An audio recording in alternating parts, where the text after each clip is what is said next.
Okay, a lot of people have been asking me, I've seen this question a lot on a lot of the beekeeping forums that I'm a part of,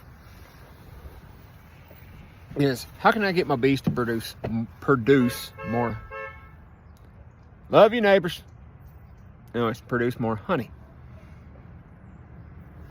But here's the thing.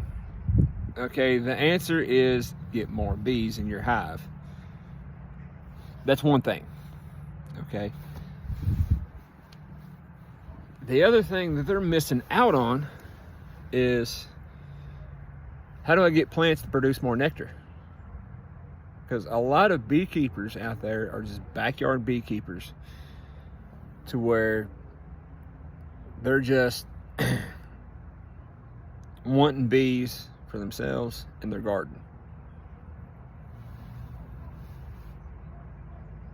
So, and this will also work if you're a commercial beekeeper that has bees in your hayfield too. So, how can I get my plants to produce more nectar? It is simple. It's going to take it a while. It's not happening this year, but it is very simple. You need to increase your organic matter in your soil. How do we do that? Well, reducing tillage. Okay, you don't necessarily have to go no-till. Okay, though going no-till is actually best, it's not necessarily the answer for everybody.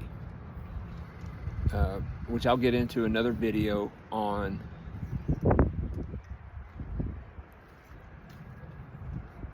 that, basically. Okay, but reducing tillage, applying compost. Some say apply manures too, but that's kind of iffy. Okay. And the reason why I say it's iffy is because there's a lot of biological bacteria in the manure that is harmful to us, the bees, and there's a lot of nutrients there that are really harmful to the environment if you over apply it, which is why composting it first is actually best.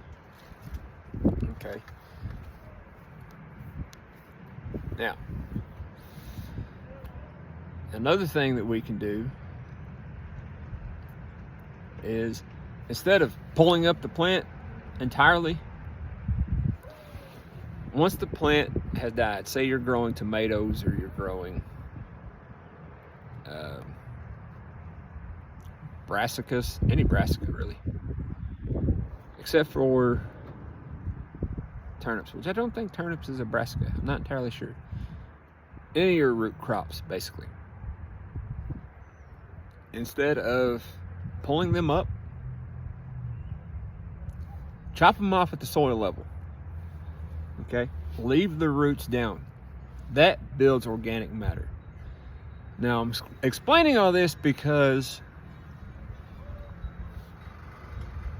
if you have higher organic matter, that is more water you are taking in to the plant. Okay? More water that your soil can absorb, actually. More water that your soil can hold. More nutrients your soil can hold. There's a lot of things that goes on with organic matter in soil. Okay? Now, the biggest component in sugar is water. C6H12O6 is the basic form, the basic chemical composition.